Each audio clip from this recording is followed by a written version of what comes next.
Now go to your page. Hold on, it's coming. You want to go to your page and you want to do a watch party. We live. All right? All right. I'm finna go. You already there, big brother. You want to go to your page. All right. Say without a shadow of a doubt,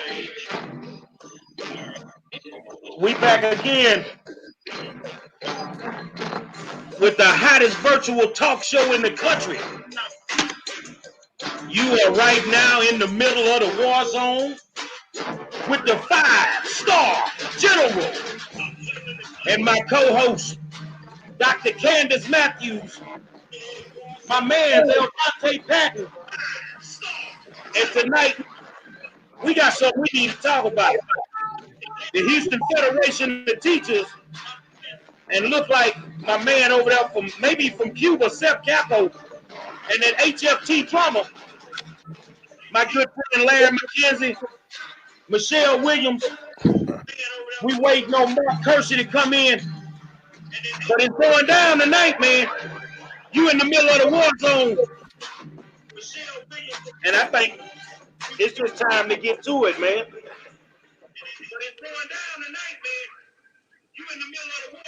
I want to welcome everybody to the war zone, and we got people from all around the country that's watching us. And tonight we got a show. We got some teachers on the show. We want to talk about what's really going down in education with the coronavirus, and then we're gonna talk about some stuff as far as what's going on in their actual teachers union. Now, I'm very familiar with the Houston Federation of Teachers, but it's something going on over there that we need to have a discussion on. So, Elvante, you take it away, my good friend. All right. America, America, America, and folks around the world, we back again for another night of some great questioning and answering from not teachers, they're educators, because they do more than just teach. They educate our young people. Is going to soon make a difference, not just in America, but around the globe. And they are responsible for what our economy will soon look like. But before we start, I would like to tell you guys, you got to go check out Madam C.J. Walker on Netflix, because I know you're probably bored. So when we finish, go check out Madam C.J. Walker. But I'm going to go ahead and jump in here, and I'm going to start.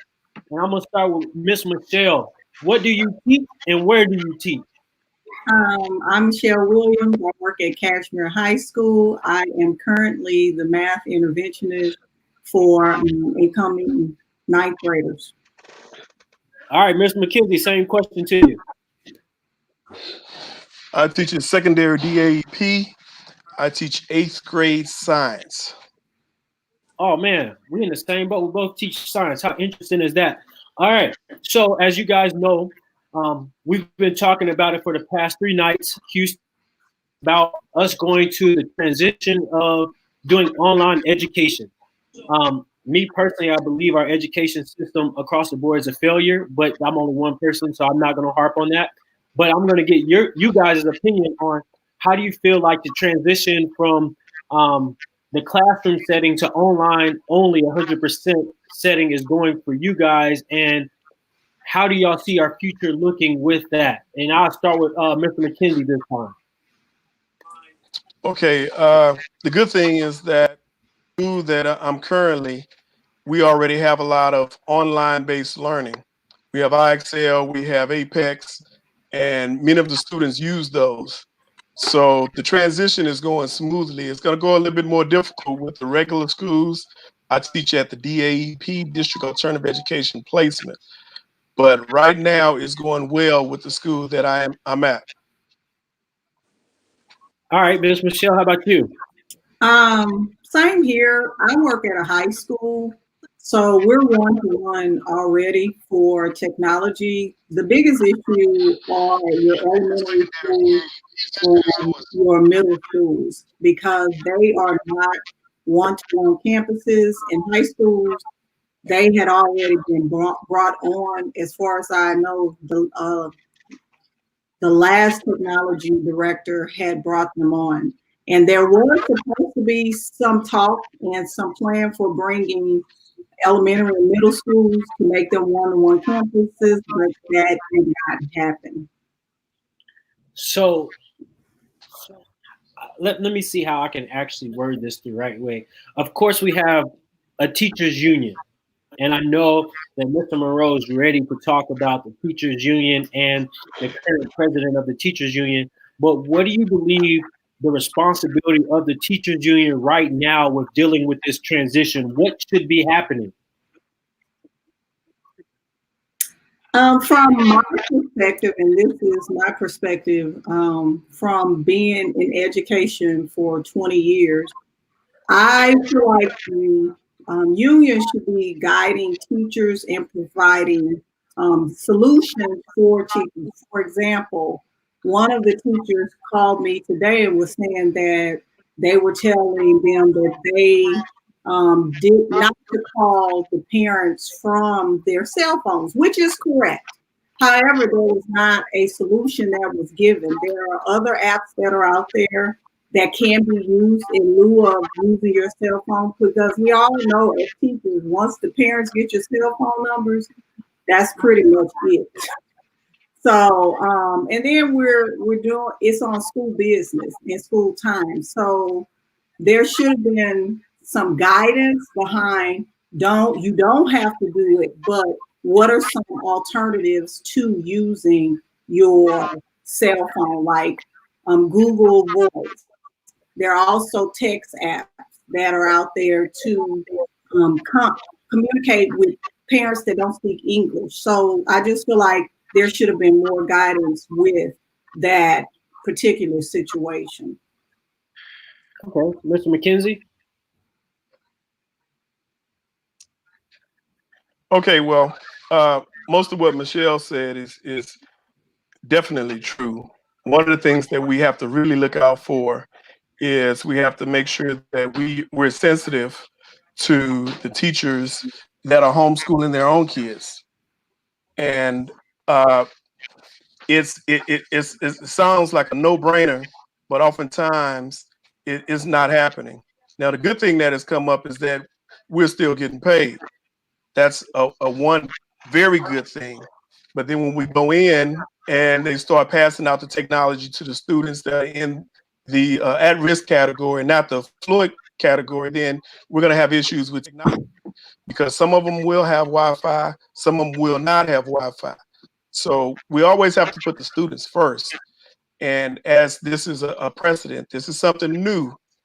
But I'm hoping that everything turns out well so that we could go ahead and educate the children that have been put under our tutelage. Okay. So for now, I'm going to hold the rest of my questions because I know we have a burning issue in play, and I'm going to pass the ball over to Mr. Monroe so he can get some of these burning issues off his chest and actually deal with this issue that I feel like it's political, because as we know, in our school district and education as a whole is very political, and a lot of people don't really want to address the political situations within education. But it's also interesting how it spills over into the street of politics as well, and is not really addressed. And I think Monroe's concern of the politics behind education and educators is very crucial. So I'm going to let him get that off his chest and say what he needs to say about that. Go ahead, Monroe. Well, I don't think it's politics. I think it's politics. That's what I think it is. It's politics. Now, I've had my dealings with the Houston Federation of Teachers. First of all, I love teachers. I love the fact that we got a lot of key teachers that actually give a damn. They care. And I don't think that they make enough money. I don't think that they're treated fairly. But when a teacher is not treated fairly, then that's when the union is supposed to step in. That's when the union is supposed to back them up. Now, I run a consultation company. I have my own company. So I've represented a slew of teachers who were actually members of the Houston Federation of Teachers. So why would they have to pay me to represent them in conferences for the records? Are they losing their jobs wrongfully? When they pay a union $600 a year to do the same thing. Now, what they're not telling the teachers is they don't have enough personnel to be able to handle the problems that arise. And they're not going to tell them the truth because all they want is their money. I know that for a fact. I've represented it. I can say my client's name because they don't care. They've given me clearance. I watched the union not do anything for Devlin Rogers when they messed over her at Persian. I watched the union not do anything to help Rhonda Booker when she was at Madison High School and was sent home for 6 weeks. And the HR department of HISD didn't even know she was at her house. But the union knew, and they didn't do anything. So now you have the elections coming up. And, what position are you running for, Larry? I know Larry's running for a board position. What position are you running for? I'm running for HFT president. I'm trying to go for the top position. Okay. And what position are you running for, Michelle? Secretary Treasurer. Okay, Secretary Treasurer. I think those are two of the most vital positions in the organization because the leadership of the Houston Federation of Teachers has been suspect since Gail Fallon left. Gail Fallon is the former president, and it's been suspect because it's been hijacked by the likes of Sep Capo, who seems to have a problem representing anybody in the organization that looks like me. He has a problem with our people. I'm just putting it out there. I'm telling the truth. Now, if I'm lying, they've had EEOC claims filed against him, and I'm not going to say allegedly. They've had to settle lawsuits in reference to racial issues with the president of the Houston Federation of Teachers. But the biggest issue right now is Sep is the president of the state Federation of Teachers. Am I right, guys? Yes. He's the president over the state level. But now he wants to continue being the president over the local level. So if you have a problem at the state level and you have to appeal, if you have a problem at the local level and you have to appeal to the state level, you'd be appealing to the same man if he wins. More importantly, he will make double the salary. And I'm pretty sure the state level pays more than the local level. So, all it is once again, we have some people in a position of power that don't want to relinquish that power, and they're going to abuse the rules and try to stay in the positions that they're in. So my thing is how do you guys feel about Mr. Capo wanting to continue to run the local as well as run the state level? I feel like it's a direct conflict of interest. And I've said that from day one. And anything that I say on here is not anything new. I've said it to the board. I told them about the concerns about him being the HFT president, and that every time it came up, members are asking the same question. How is he running TFT and trying to run HFT? How does that work? So, and I brought these concerns up, but there are very few members on the board that share that concern. Larry, how do you feel? You're running for president. You're running directly against this guy. Yeah, it's one of the reasons why I'm running. It's hard for me to understand how somebody can be governor of Texas and be mayor of Houston at the same time. That's what he's doing. And it's amazing how he benefits and the people that are under him benefits from the money that he gets, but the members don't benefit. I had a problem last year, and I invited him to the classroom, and no teachers filed a grievance. I had at least 35 teachers in my classroom, and he had a chance to pass out grievances, but he did nothing. So now those teachers are facing retaliation because of the lack of support and the lack of union members or union representatives to represent these teachers. It got so bad where I had to lead a walk-in at Fonville Middle School last year. And what a walk-in is, it's a little different from a walk-out. The teachers, we all came early and we wore black shirts, and we got there about 6:55, and we picketed the school, and we had Univision and Fox 26 out there. But at 7:23, we put on our regular clothes and we walked into the school building to educate the children that we had. But nothing came of that. And that's one of the reasons why I'm running against them, because if we can't focus on the union member, then there's a problem. You can't be political without having someone behind you. Well, something actually did come of that. That school and that principal was one of the reasons that HISD decided to ban me, and I had to sue them in federal court because I went to war for y'all. Once again, I'm stepping in the gap for some teachers that pay $600 to a union that does nothing for them. And how many? I think you guys have about 6,000 members on the local level. Am I correct? Correct. And how many union reps do you have for 6,000 members if something happens and they need representation? It's 6. And that's one of the things that I've been pushing with the dues, taking our money and making sure that our members have the representation. When Gail Fallon was president, they only had 235 schools. Since then, HISD has added 60 to 70 schools to its roster. So the model that HFT is using is outdated. We need more staff rep, and it's not happening. We have an attorney on staff who right now have members that are waiting on her to file grievances, and they're just not happening. And we need more experienced staff reps. So these staff reps have maybe 60 schools. That is unheard of. And you can't blame the staff rep. You look at the leadership. And that's why I decided to run for Secretary Treasurer, to make sure that the membership is being serviced and that we get more staff reps, because we need them. The North Side is struggling.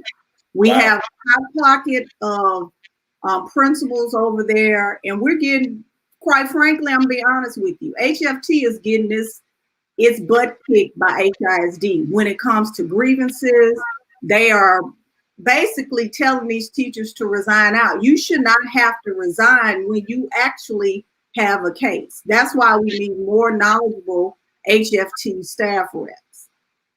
Well, let me ask you a question, because sometimes you don't have enough money to hire those staff reps. What is the annual budget of the local Houston Federation of Teachers? How much money do they take in every year? We take a revenue of about $4 million a year. About $4 million a year? Yeah, about $4 million. And we can't hire but 6 people. Right. So that's one of the executive board members, he was criticizing me on Facebook, talking about you all don't have solutions. Well, how are we going to do this? Well, we're going to trim the fat, and we're going to shift that money to support members. We should not be top heavy in HFT. HFT is a service-based organization, and we should be providing services to members. Well, I tell you this here. This is going to pull Dr. Matthews into this. Now, you have an annual budget of about $4 million a year, give or take a few dollars. And during this election cycle for officers, there was a mailer, I think a couple of mailers that were sent out that I think cost like maybe $10,000. And those mailers were sent out to basically drag Larry Mckenzie, Mark Kersey on personal issues that the union president put out on these mailers. One is disrespectful to put anything negative out on these guys when I've been at every meeting and I've seen Larry stand front line at every meeting fighting for teachers' raises. I've seen Mark do it. You see what I'm saying? But yet they put their personal business out there. So is it wise to use the Federation's money to create mailers to try and make 2 good members look negative in the voting eyes of the teachers who have to vote? Yeah, well, Yeah, you have to take a look at what he's doing. One of the things that's one of the few mailers, the latest mailer that he's put out there. One of the other mailers that he did, he put out to a negative mailer for Harold Dutton.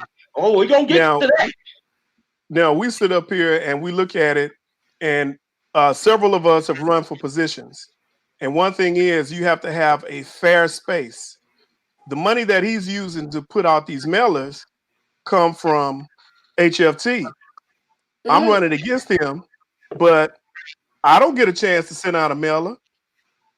I should get the same amount of money that he uses to campaign for himself and his slate should be used for my slate and to campaign for me.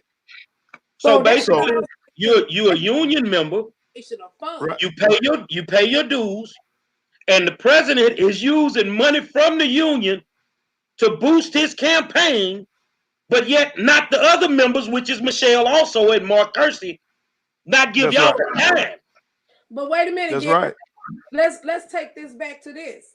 Don't that sound like one of our county commissioners that does that same practice? He hang out with all of them anyway.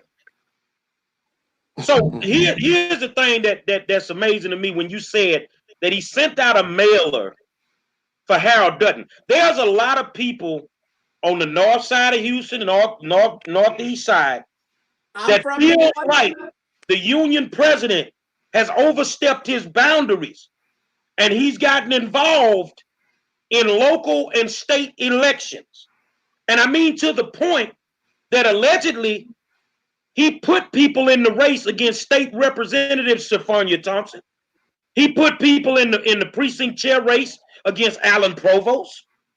And lastly, allegedly he had a hand in creating this fake candidate along with Jared Davis, allegedly, that nobody can seem to locate. And I know you guys hear the whispers of it.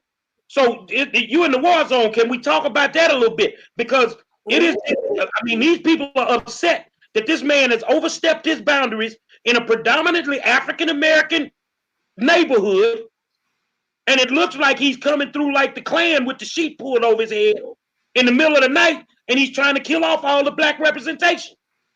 Well, I'll tell you what, I don't know, but I saw that one mailer with the HFT Progressive Caucus, and I know that's Zeph Capo and his executive committee, period, because I was never asked to be a part of that HFT Progressive Caucus. Now, everything else, I don't know about, but it sounds like somebody that I'm running against. Sound like to me you're not the right color. I think, and that's one of the things we're looking at. And if you see all of my messaging, it's about transparency. I've been on the board since August, and I'm not sure how the Progressive Caucus works. I'm not a part of it. I don't know, and that goes back to the lack of transparency within the union. I don't know how a lot of things work, and the members don't know how it works. So when you have these things coming out, like with we did our screening for Jerry Davis, I was under the impression that these things would go before the membership. And once I found out it had not, I pulled back because yes, I did say we need to endorse him, but I was under the impression that the membership had approved it. So when I found out that when I brought his name, Jerry Davis's name, up at my school, the teachers reacted, it was just a mess. And I went back to the board and I told them, I said, look, these teachers feel a certain kind of way about Jerry Davis. I'm telling you, I said, and I don't bring his name up because I believe in democracy. And whoever these people vote for in District 142, I work there. I don't live in District 142. So I believe that their vote is their voice. And if Harold Dutton wins, then that's just what it is. That's the democratic process. But I think it's more than just Harold Dutton, because Richard Bonton got a lot of heat because people thought Bonton put the mysterious invisible person in the race. And I know Bonton personally. Bonton doesn't have the means of being able to pull something like that off. No, You know, and when I looked at the actual application of the candidate that nobody can find, the notary, when you notarize something, you should have your ID. That person should be there in person. You see what I'm saying? At the bottom, the notary has a connection with Jerry Davis. Now I'm gonna tell you why the teachers had a negative reaction. Because one, Jerry Davis has not done a damn thing for that side of town since he's been a city council person. Two, Jerry Davis does not even live in the district at all. His claim to fame is he's Marcus Davis's brother. That's it. Okay, wait a minute. So can I speak, Jared? Gary, Sure. can I speak real quick? Go ahead. So, I just heard a key word Miss Michelle spoke was democracy. So what's interesting to me, I wasn't going to say anything about any of these races because I was once a candidate. So I wasn't going to say much. But however, facts are the facts and the truth is the truth. Exactly. My thing is, as you began to talk about Jerry Davis, one thing that a lot of people are leaving out of that scenario was who was his campaign manager while he was running for city council. That has to be taken into account because a lot of people are missing the point of someone had to be behind allowing this fake quote unquote person to come in. And if you didn't know, the Willie Schechter, the chair of the Democratic Party, happened to be his campaign manager when he ran for city council. So let's call a spade here. So who has access to actually pulling that person in and without anybody knowing would be Lily Schechter, because that shouldn't have came out the Democratic Party as someone that was eligible if they never showed up to the campaign office. So my thing is we need to do an investigation across the board. Also, when you think about, I'm coming to you, I promise. Also, when you think about that race, let's think about the race as a whole. Did we know that Lily Schechter was running the primary? See, that's the thing that a lot of people don't know, that she ran the primary. So another question that was asked, why do we have more ballots than we have people? That's another question that has been asked. So some of these questions is being raised. It should be an investigation, bottom line, period, of what's really going on. If we're talking about democracy, let's truly talk about across the board because, yes, Capo has, I feel like, some issues of his own within this, but I think it's also bigger than him as well. And I think some of our key players have been involved in this. And I'm talking about key players across the board, but I'll wait till they come on our show and ask them about that personally. But yeah, I just wanted to put that out there before Candace spoke. Well, let me go ahead and speak my piece. This the same Jerry Davis don't even live in District B, number one. How did that happen? You see what I'm saying? He lives in Pearland. Okay. So even though your parent had a house on Pig Fair, you don't live there. Okay. We didn't put people out there to see if you even been to that house. Well, he ain't been to the house in Pearland. He ain't been to the house in Rocheron, and he ain't been to the house over in 1960. I know where all his houses at. So then let's take it a step further. Okay, I am from District B, right? But I don't live in District B, but I grew up in District B when it was the real North Forest. Okay. And I've never seen Homestead look the way it looks. It looks like a wasteland. I've never seen Titwell, Mesa Road, where it's no economic development whatsoever. Okay. And get closer to your mic, Candace. Okay. I've never seen Homestead, Mesa Road, and Titwell look the way it does. Okay. I am from District B where it was the real North Forest. Okay. And we have a lot of good products that come from out of there.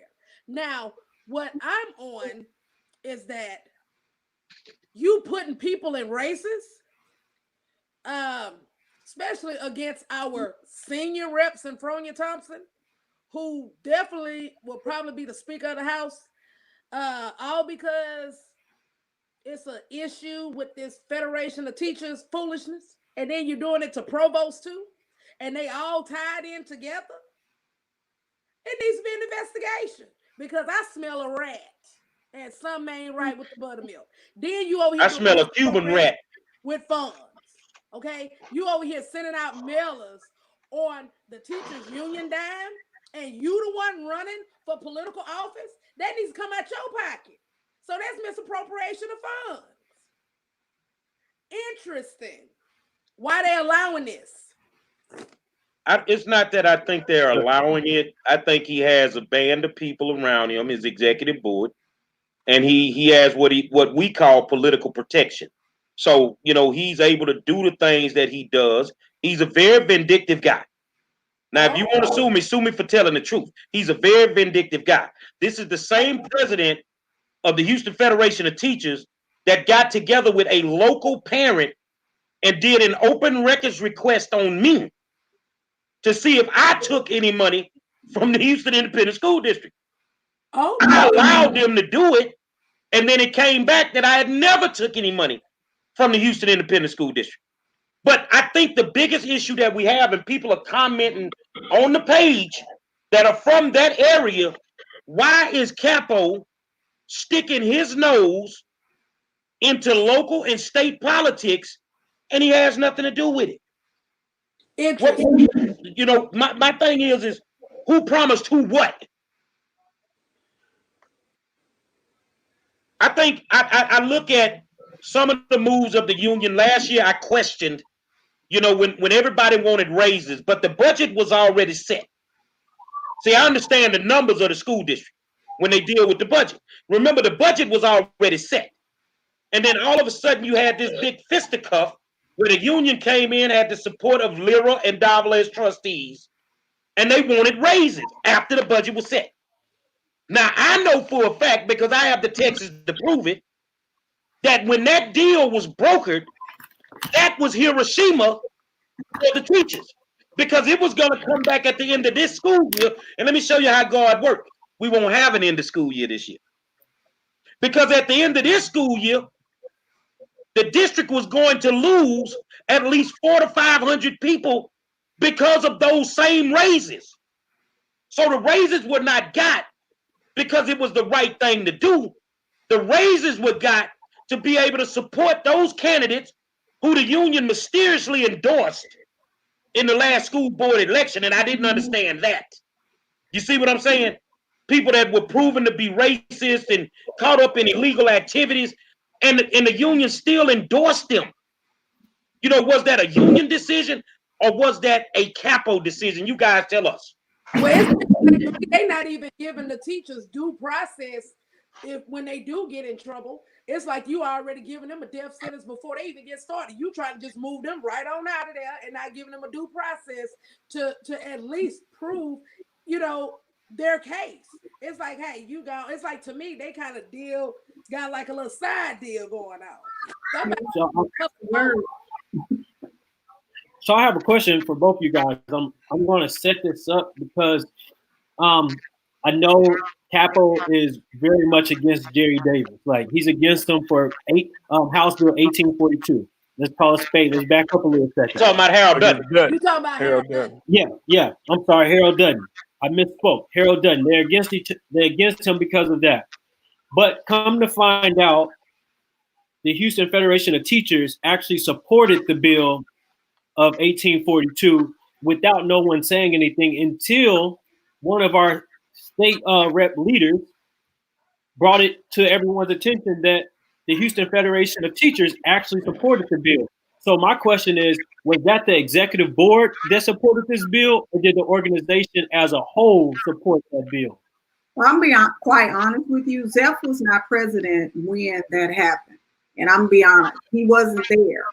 So when 1842 was pushed through the legislature, all of them signed off on it. And this is what was told to us.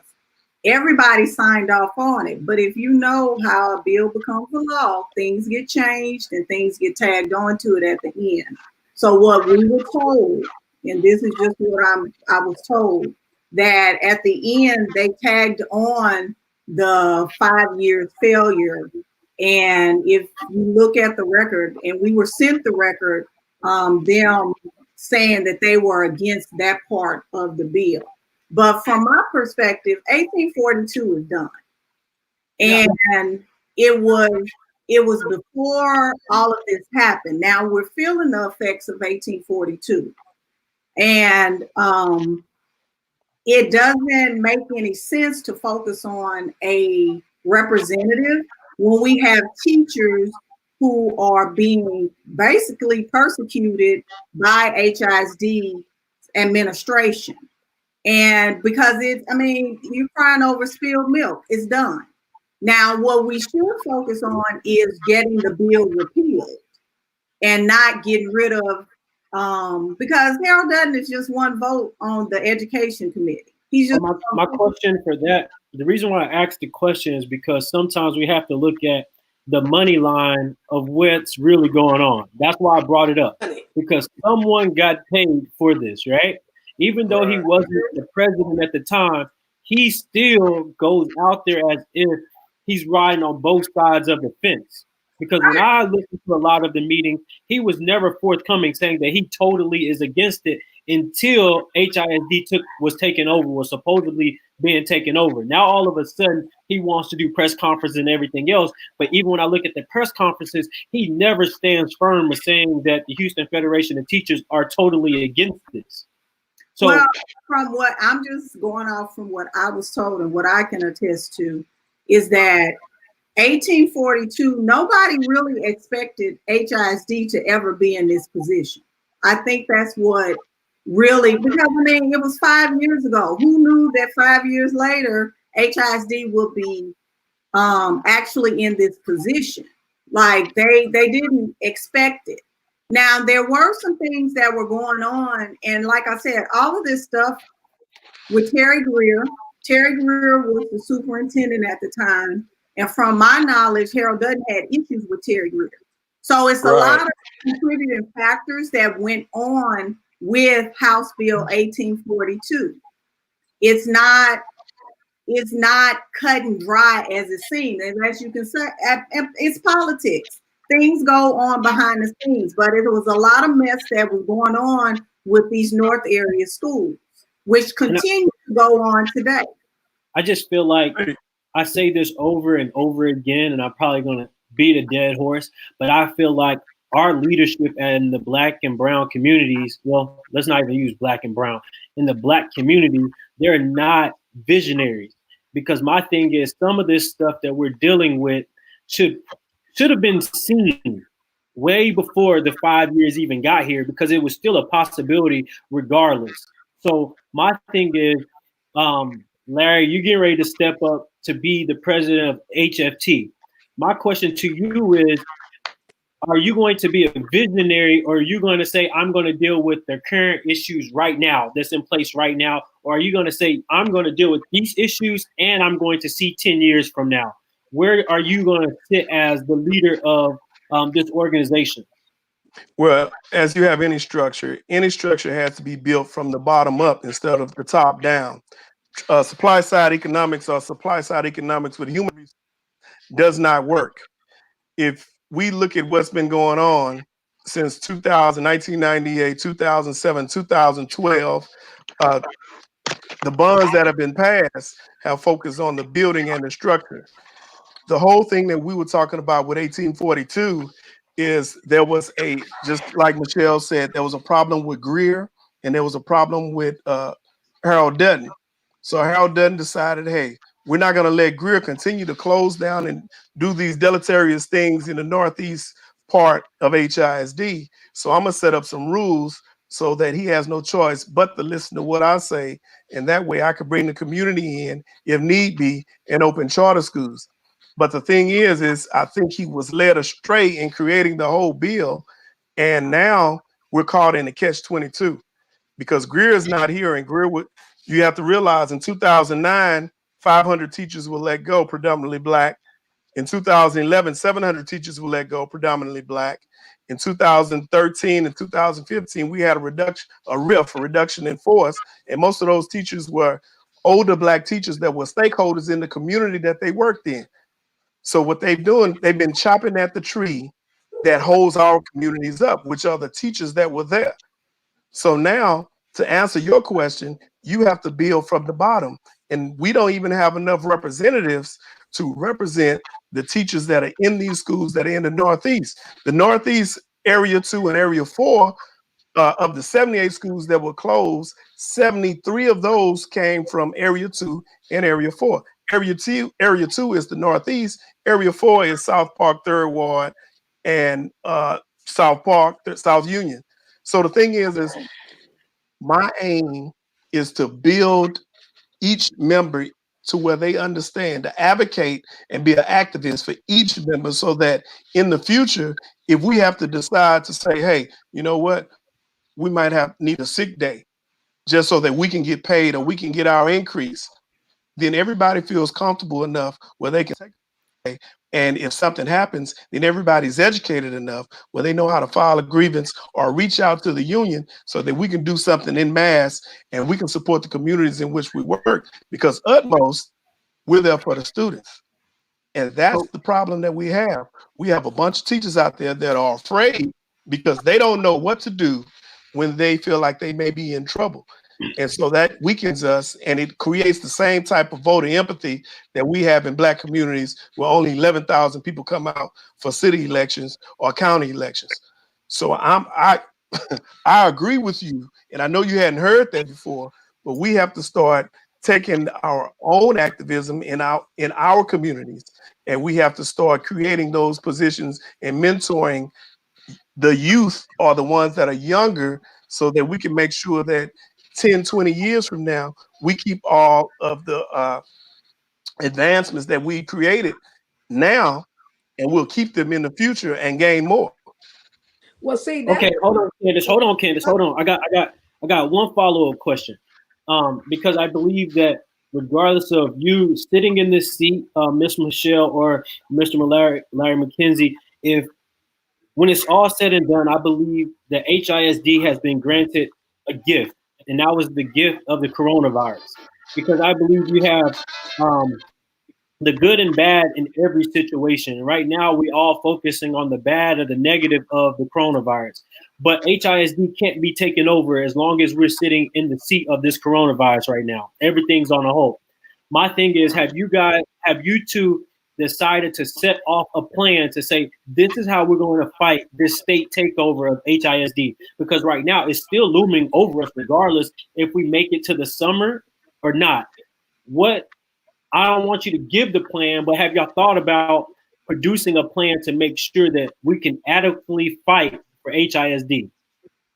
Well, HFT has started the pushback against the takeover with its own lawsuit that was filed on behalf of two of the HFT members that actually work in those areas. That's the first part of it, because you have to understand this takeover is bigger than HISD. This takeover has to do with the privatizing the school system. And for me, HISD is home. I've been a teacher for 20 years. More than half of my teaching experience comes from HISD. So it's bigger than us. So it's going to take all stakeholders to get involved with the pushback. And that's the first thing, mobilizing. But to get people to activate, they have to feel like their voice is valued. And I think even with HFT, I think that the voices have been silenced. And that's why I feel like we are only as strong as our members. And our members have lost faith in HFT. I started teaching in 1999, 2000. Gail Fallon was my president. Gail Fallon, I remember when she came on our campus, and as an impressionable first-year teacher, I knew she had our back because she was in it. Zeph Capo has not been certified to be a teacher since 2010. So that lets you know that he was never going to be a teacher once his license expired. because he didn't renew it. So my thing is, he's more invested in politics, which is fine. If you want to be a politician, that's fine. But you cannot get our organization involved in politics that don't have anything to do really with education. And that's why I told him and the board I did not support him, because we are political, but we are a service-based organization, and we push. And if you look at our Constitution, it's online, it's open to the public, that first and foremost, we support teachers. That's in our bylaws. That's right. Yeah, See, the thing is, you got to kind of look at it this way. Everybody wants to eat. Now, the coronavirus has provided an opportunity not only for HFT, but for HISD. And usually this time of year, when we're going into April, we start to get our contracts for next year. I'm waiting to see if they're going to pass out the contracts the same way that they did last year. See, teachers, look, right now, yeah, we're eating. We're going to the store, we're paying for gas, we're doing everything. But who says HISD has to renew our contracts? And no one has said anything about that. See, that's the type of thing that you give the teachers to make them feel comfortable with where they are. That would be the thing that I would come out as a president and say, you know what? Not only are you going to get paid for the time that you're at home, but we're going to go ahead and renew your contracts for next year. Now, that builds teachers. That allows you to do what? To sue TEA. That allows you to build the base that it needs so that you can have good teachers, good schools, and good students. Dr. Matthews? Well, I'm still on this misappropriation of funds.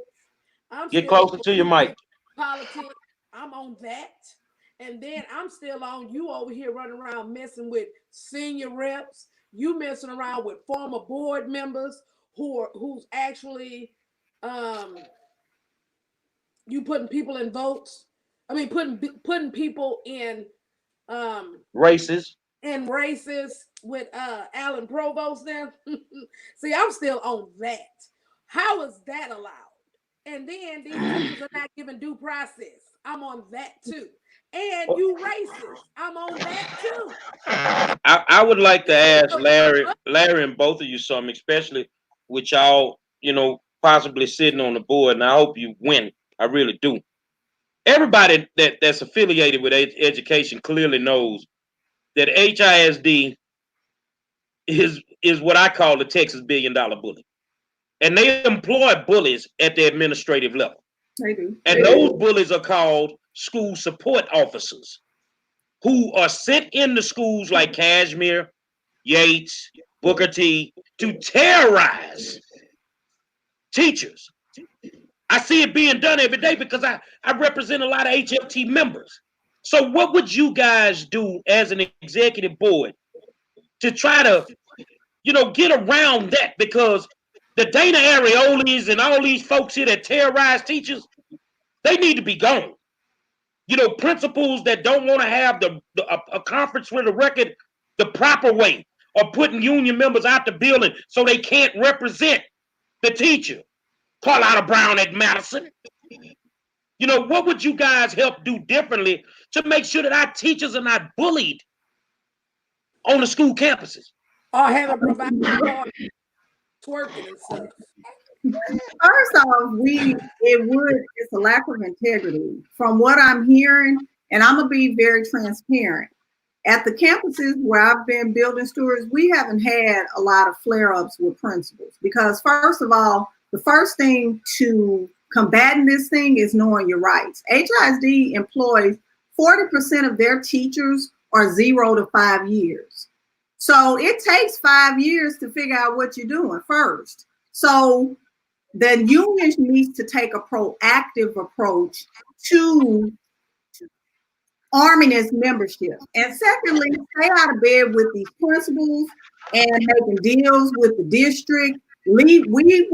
our president is not an employee of HISD. So therefore, we should not be in HISD's business as if we're employees. I'm an employee of HISD. So of course, I'm going to be in HISD's business because it directly concerns me. So if you're representing union members, your interest should be in the union members, not courting board members, not talking to board members like they're your friends and this, that, and the third. There's a fine line that you have to walk. And HISD, like he said, it operates off of a $2 billion budget. And everybody wants to feed off of HISD. HFT is the largest local in the state of Texas. So we bring in the most revenue in the state of Texas as far as union dues are concerned. So you walk a fine line and you have integrity. And most importantly, you represent your membership. That's how you combat that. Because if you're making deals behind closed doors and the principals are your friends, how you going to represent your membership?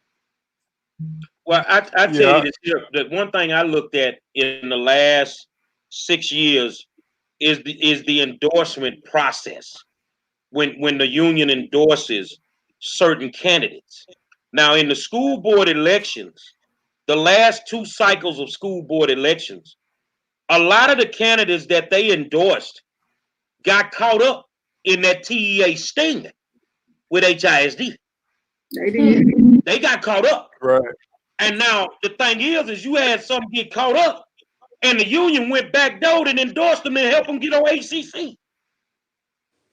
They left the school district because they got caught up. Then you give them more campaign money to go and sit on the same board with you at the Houston Community College. I think the endorsement process needs to be looked at because it's not a fair process. And I know that because I went through that process. And I was told I had one of the best screenings in the history of the AFL-CIO. I said it couldn't have been that good because you didn't endorse me. Because they run it like the mob. Again, you got to follow the money. You got to follow the money. Because, look here. Y'all Did Zeph Capo run for ACC? Yes, he's on the board. Think about it. Yonda Skillings-Jones' name came up, and I'm not picking on her. Her name came up in the investigation with TEA when they came in. All of them came up in the investigation. Okay, so you endorse Lyra and Davila. You spend money to help them with their campaign. All right?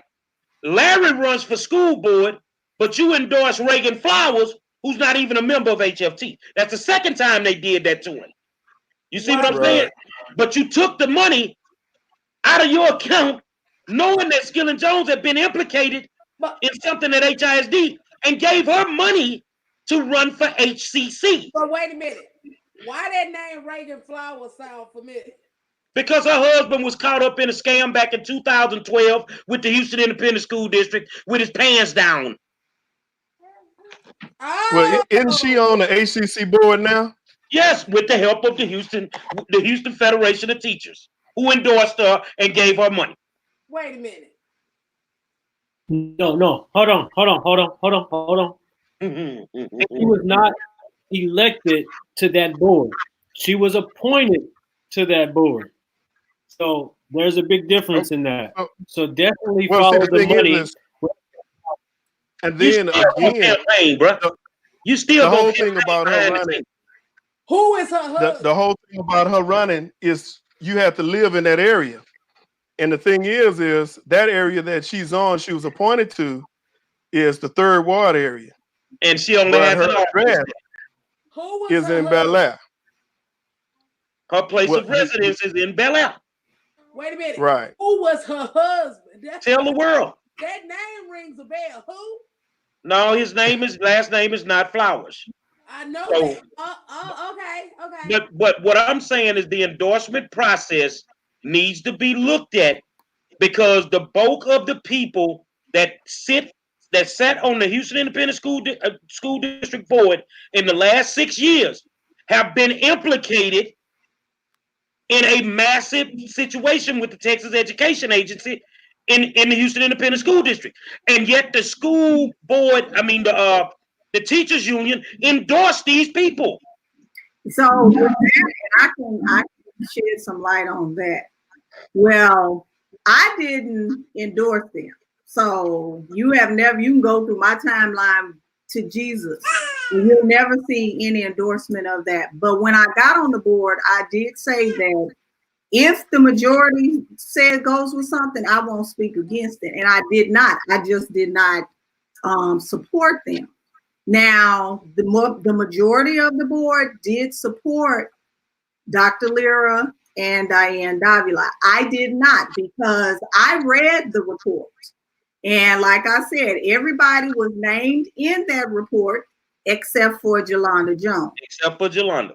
So I didn't think it was wise that we support them, but the majority rules. And that's just the way that it went.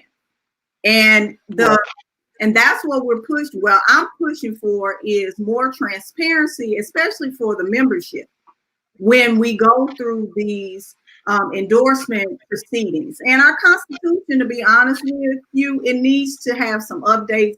And some of the things need to be changed because we have gone through things that warrant the change. We're operating on an outdated Constitution. There are things that need to be added and things that need to be taken away. For example, we should not in 2020 be having a paper ballot election. With all the technology out there, why are we having a paper ballot election? Because it can be manipulated. Folks cheat. So that's some of the things that I've been looking at. I was like, we shouldn't. And I have told them we need a more progressive head, somebody who's going to look forward and say, hey, this is what we're looking for. This is what this union stands for, and take it back to the reputation that it once had when Gail Fallon was there. Because we knew she was going to show up and fight.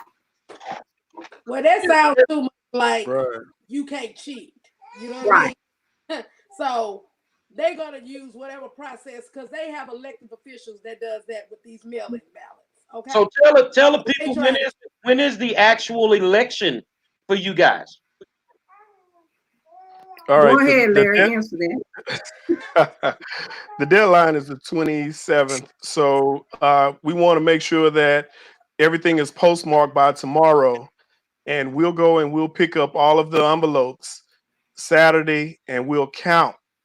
I'm planning on being there because I really feel like there's going to be a surprise there, because everywhere I go, I see people say, you know what, I'm tired of Zeph. Zeph is too petty. Whoever's with him, I'm against them. So we're going to go with it. And it's a lose-lose situation for Zeph, because if we lose, which I don't think we're going to do, then we still make the changes that we want. And when we win, we make the changes that we want. And then everyone can see Zeph for who he really is. So we're sitting here and the truth is going to come out.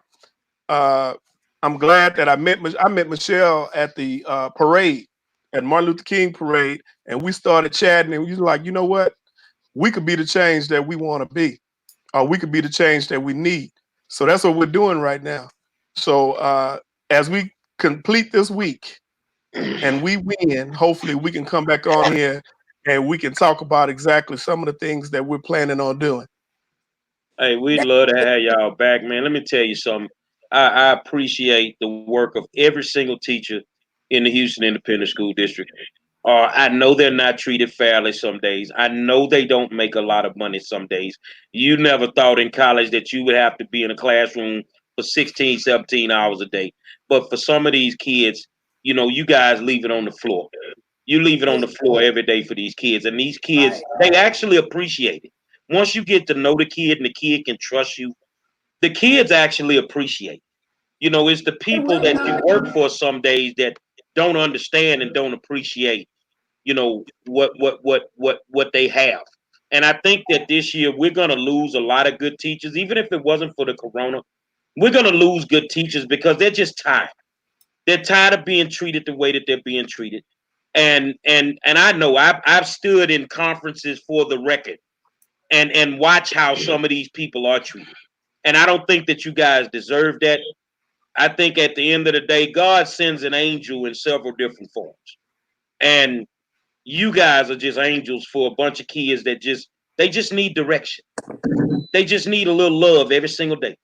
And some days you're the only people that can make those kids smile. So I want you to remember this, and then I'm gonna let Alphonte close us out and do what we normally do.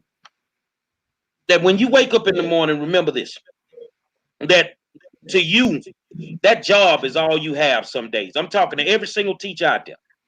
But I want you to also remember to that kid, you all he got or she got some days.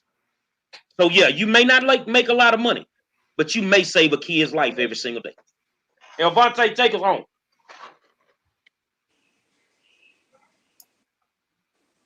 So, to my fellow educators, thank you for all the work that you do.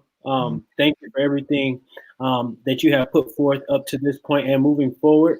Thank you for taking up the time to try to go out and be a leader for all educators in our communities. But also at this moment in time, the corona also gave us another gift, and that was the gift of our co-teachers right now. Now parents are more than ever understanding what we go through day in and day out. And a lot of people don't truly ever get a chance to understand that we're not your babysitters. And now they get to see that education takes work, and you have to appreciate the person that takes your kid for 8 hours a day. So my thing is, I appreciate our co-teachers right now more than ever before, because now they get to see a different side of things. So for me, thank you for your leadership to the both of you guys. And if each person a chance to close out and have 30 seconds to say what you need to say. I'm going to say the American people, because I believe that we have more than just Houston and Texas listening to us. I believe we have American people across the board. And I feel like this doesn't just hit home in Texas, but it hit home around the world. And I think as educators, a lot of educators can feel our pain. And we can't just say this is our pain, but this is all of our pain that we go through to educate our kids. With that being said, I'm going to give it to Miss Michelle. I'm going to give you 30 seconds to tell the world where do you stand, how you feel, your final thoughts about tonight. Wherever you want to leave us with that gem, please feel free to do so. I want to thank you all for inviting me on here. It is an excellent platform to educate the community. And I am for teachers. I am for voice teachers. I come from a line of educators. My grandmother was an educator. 4 of my siblings are educators. And I believe in teachers' rights and that they need to be protected, especially in the day and age of privatizing public education. All right, Mr. Mckenzie, what you got for us, big dog? All right. Well, I'll tell you what, I have to say the same thing. I am a teacher. I am for teachers. I'm for most of the teachers that are working the same way that have families that are homeschooling their kids right now. I'm for being understanding and dedicated and committed and knowledgeable, consistent.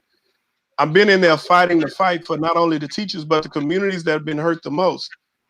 This is the reason why I'm running for HFT president. This is the reason why I'm running with Michelle Williams, because her ethics are higher than the whole board that's there right now. See, the thing is right now we need someone and a group of people to focus on the teachers. That's my focus. And that's why I'm running. And that's why I'm running with Michelle and Mark Kersey. So we need to vote. We need to move HISD from the teacher point of view. That's what I'm talking about. And we believe y'all going to do it. Candace, what you got for us? Well, one thing that I would like to say is, first of all, thank you for your service and thank you for what you are doing for our children. Because at the end of the day, people don't know the struggle that you guys go through.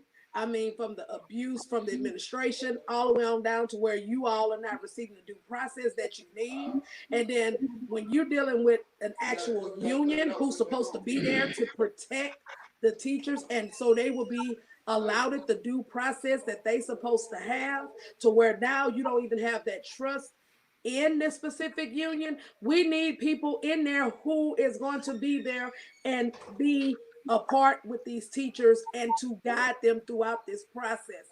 And I really believe that you all have the tools and the integrity. You guys are not trying to get into the politic realm of it and try to fatten your pockets. You trying to get in here to change lives and to make it a better place for teachers to come in and so they can do their job. Okay, and that is what the issue is, because it's too many people getting their pockets greased and getting into politics and misappropriation of funds and stuff. That's an issue.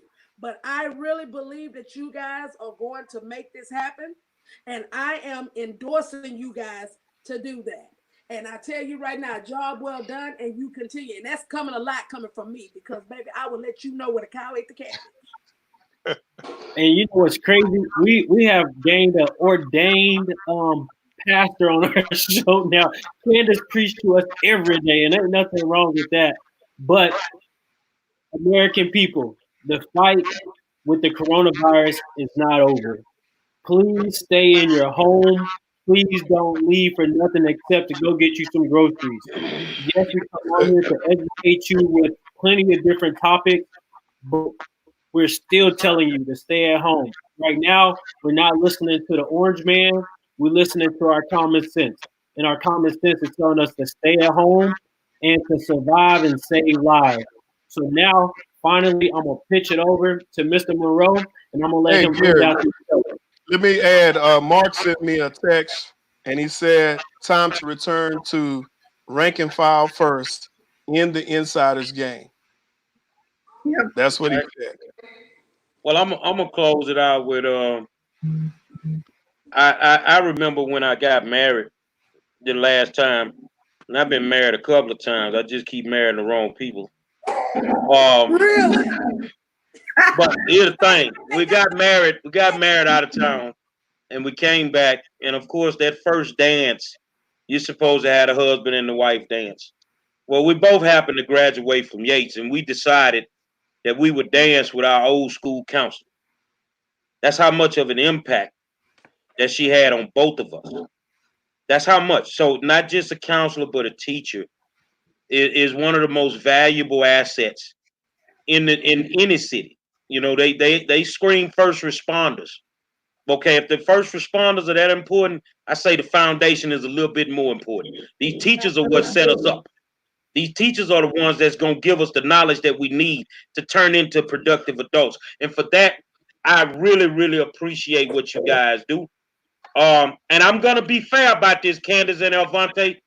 Mr. Capo, if you're watching, you're welcome to come sit in the war zone so that we can have this conversation. And that way we can be diplomatic about what was said tonight so that you can have your voice heard. We don't want to have one-sided conversations. That's right. We don't want to do that. So I tell you what, but I know if you come, you're going to hear my theme music. Say, man, I want to thank y'all for tuning in tonight. And I'm going to tell you what, tomorrow night, we coming back into the war zone at 7 o'clock. Katina Thomas and Catrice Thomas and Eric Carr, we're talking to parents about this pandemic and how these kids eating up all your groceries. And how you ready for them to get up out the house. Without a doubt, man, the hottest show in the history of Facebook with 3 of the baddest round table G's you ever laid eyes on. My man Elvante Patton, Dr. Candace Matthews, and the 5-star general. We'll holler at you tomorrow.